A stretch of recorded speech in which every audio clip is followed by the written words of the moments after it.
NEET की exam अभी cancel हुई और हमें फिर से रीनीट देखने को मिला। तो बच्चों को नीट, जेई, यूपीएससी और अदर गवर्नमेंट एग्ज़ाम की तैयारी कराने वाली इस कंपनी का स्टॉक अपने आईपीओ प्राइस से ऑलमोस्ट 50% क्रैश हो गया था। उसके बाद ये स्टॉक हमें डबल से भी ज़्यादा बढ़ते हुए देखने को मिला। अभी आपका ये प्राइस आईपीओ लेवल पर आ चुका है। क्या हमें इसमें ब्रेकआउट देखने को मिलेगा या हमें वापस एक गिरावट देखने को मिल सकती है? आपके लिए फ्री डीमेट अकाउंट की लिंक मैंने डिस्क्रिप्शन में प्रोवाइड की है। फिजिक्स वाला अभी हाल ही में लिस्टेड न्यू कंपनी आईपीओ है, जो कि इसके आईपीओ का अभी 2026 में ही आईपीओ आया था। इसकी लिस्टिंग उसके बाद हुई थी। हम अभी इसमें देखें तो 130 रुपीज़ का जो लेवल था, स्टॉक आपका यहाँ से रेजिस्टेंस फेस कर चुका है, जहाँ पे स्टॉक बड़ी रैली दिखाया, रेजिस्टेंस फेस लिया, उसके बाद ब्रेकआउट करा, रीटेस्ट करके अपनी बड़ी रैली जारी रखा था। इस लेवल पे स्टॉक हालांकि पहले काफ़ी बार सपोर्ट भी ले चुका था। स्टॉक यहाँ पे एक बार, दो बार, तीन बार सपोर्ट लेकर ऊपर की तरफ बाउंस बैक करने का ट्राई करा, लेकिन इसको ब्रेक डाउन करने के बाद रीटेस्ट करके हमें नीचे की तरफ बड़ी गिरावट देखने को मिली थी। अभी फ़िलहाल स्टॉक के लिए सपोर्ट लेवल एक 120 रुपीज़ का सपोर्ट का लेवल था, जहाँ से स्टॉक यहाँ पे एक बार, दो बार सपोर्ट ले चुका है। वही सपोर्ट इसके लिए दो बार रेजिस्टेंस की तरह काम करा। अभी इसने इसको ब्रेकआउट करा, रीटेस्ट करके अपनी बड़ी रैली जारी रखा है। स्टॉक में हमें एक ट्रेंड लाइन दिख रही है, जो कि हम यहाँ पे ड्रॉ करें तो ये ट्रेंड लाइन इसके लिए लॉन्ग टर्म में सपोर्ट का काम करेगी। अब अगर इसके टारगेट मैं आपको बताऊं तो स्टॉक का जो आईपीओ का टाइम का ऑल टाइम हाई था 162 रुपीज़ का लेवल, ये इसके लिए फर्स्ट टारगेट रहेगा, जो कि अभी आने वाले टाइम पे स्टॉक हमें अचीव करता हुआ देखने को मिल सकता है। अगर हम इसके दूसरे लेवल्स निकालें फिबोनाची रिट्रेसमेंट से, तो हमें यहाँ पे इसके टारगेट देखने को मिलेंगे, जो कि फर्स्ट टारगेट तो इसका सेम उसी लेवल पे 162 रुपीज़ पर है। 144 का लेवल इसने अभी अचीव कर लिया है। अब इसका नेक्स्ट टारगेट ऊपर की तरफ 162 का रहेगा।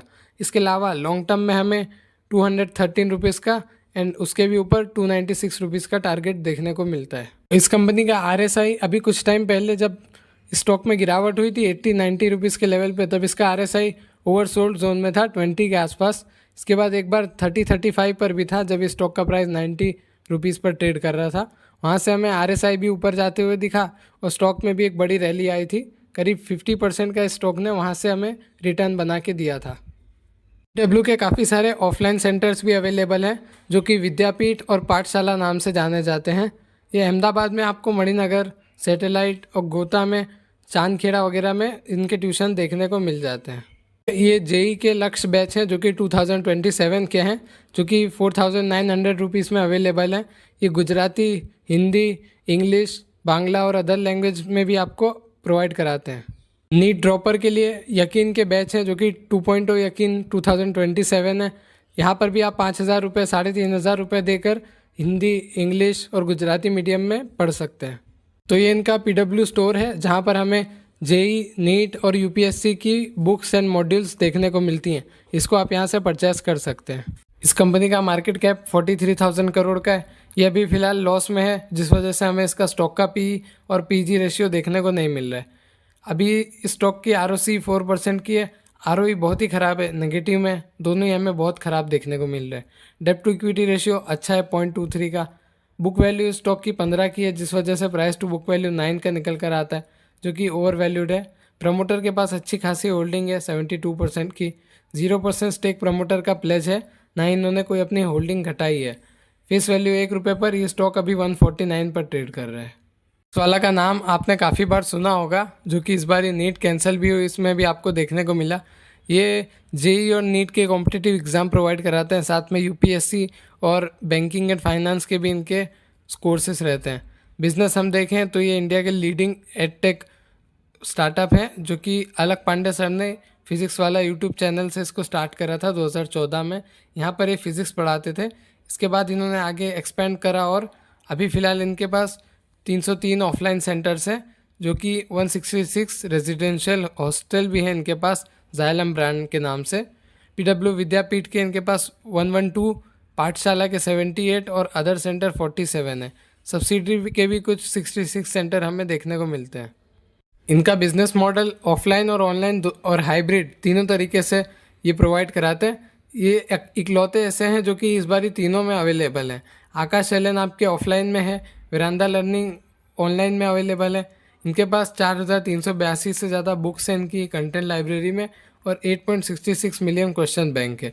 नीट के कस्टमर इनके 26% के हैं, जेई के 15%, फाउंडेशन जो कि 9-10 होता है वो 17%, गवर्नमेंट एग्ज़ाम से 12% और अदर से 32% है।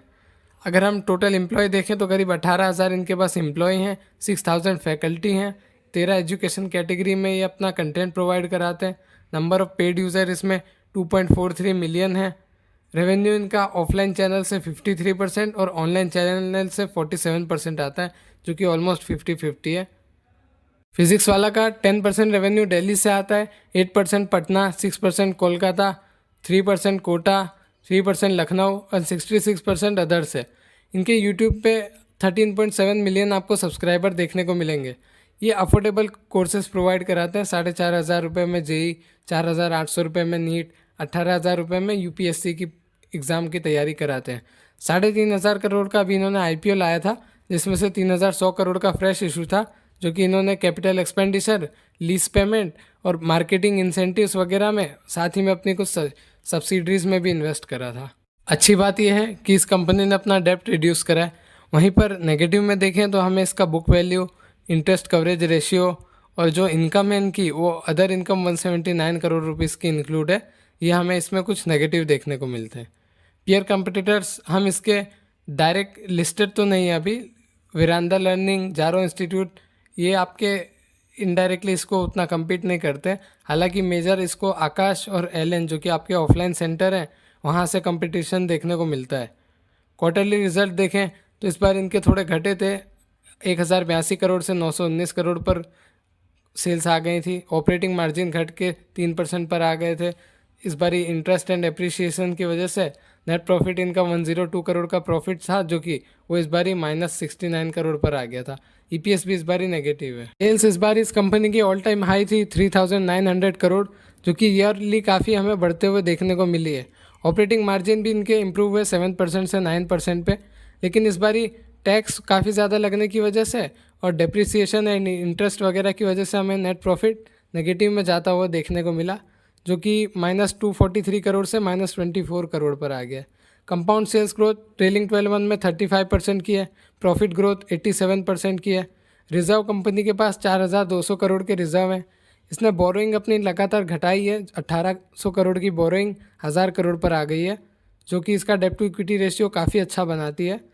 ट्रेड रिसीवेबल्स करीब 82 करोड़ के हैं, 80 करोड़ का पैसा भी इस कंपनी को आना बाकी है। Cash flow from operating activity इस कंपनी का पॉजिटिव में है। वहीं पर हम शेयर होल्डिंग पैटर्न देखें तो मेजर स्टेक प्रमोटर के पास है, एफआईज ने अपनी थोड़ी सी होल्डिंग घटाई है, डीआई ने थोड़ा सी अपना स्टेक बढ़ाया है, पब्लिक के पास 2.68% का स्टेक है। नंबर ऑफ़ शेयर होल्डर्स इस कंपनी में 1,95,000 के करीब है। अगर हम इसके प्रमोटर में देखें तो हमें प्रतीक बुब एंड अलक पांडे, हमें इसके मेजर 50-50 स्टेक वाले प्रमोटर देखने को मिलते हैं।